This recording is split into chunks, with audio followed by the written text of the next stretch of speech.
a much larger presentation later this afternoon. All right, we're going to hear more about Ukraine this afternoon. Good, thank you. All right, the next one from the United Kingdom. And by the way, one announcement I was going to make and didn't get made was our advisory board. Now that is appointed by the board every year.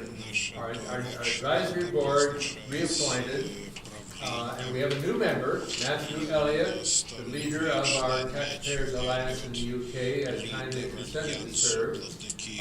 Robert Gedehag from Sweden, Fred Kringle from Turks and Caicos Islands, Mark Lahr from Estonia, Professor Neville Norman from Australia, and Dr. Richard Vedder from the USA. By the way, each association may name a person to serve on the advisory board if you wish from your country.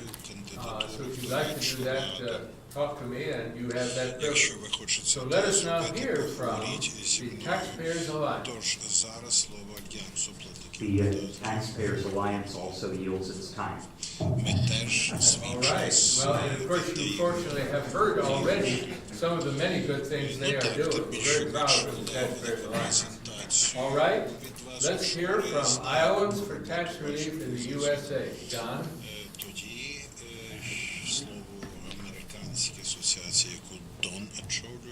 Good morning.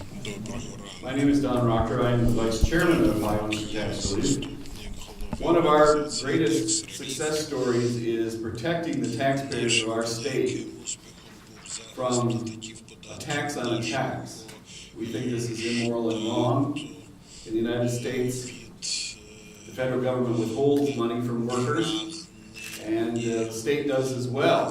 And we feel that when you compute your taxes, you ought to take this money that you've already paid in taxes and never seen in your pocket off the top before you have to pay the second tax. Well, the politicians, of course, want to increase revenue so that they can spend it on their friends. In our organization, we have developed a process for convincing the politicians that this would be electoral suicide for them come election time. And in one instance, the governor of our state, who was a Republican, made an unholy alliance with the Speaker of the House of Representatives, who was a Democrat, and they said they were going to take federal deductibility away from the people of Iowa. We put so much pressure on them that they were not able to do this in the legislative vote. More recently, we had a situation where the Democrats controlled the House, the Senate, and the governorship, and they again made this proposal so that they could spend more in the government's revenue on favored groups that supported them in the electoral process. We thought we were not going to be able to resist it this time because we didn't have as much leverage with the Republicans, who normally are more friendly to the taxpayers. But we got them to schedule a hearing, a public hearing on this matter. And we all volunteered. There were about 60 people who signed up to speak to this group, to the legislature. And about 6 of them were tax eaters, were people who wanted more money.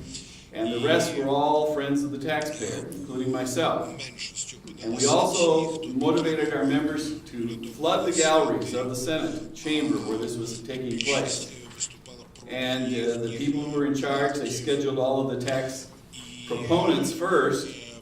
And there was a little bit of booing, and the leader of the chamber called us to order and said it's against the rules to express any approval or disapproval. And so then when those people were gone, people like myself started to speak. And as we said that this was wrong and we should protect the taxpayers, people cheered, people applauded in the galleries, because this is the normal thing to do when you approve of what is being said. Just as we clap here when people speak.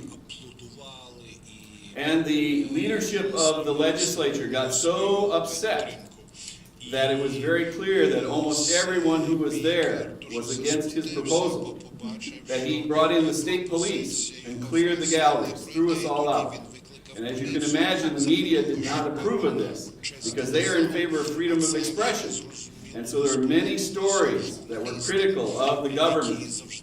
And there were enough courageous members of the majority Democrat Party who voted against their leadership and preserved federal deductibility for Iowa's for the current time.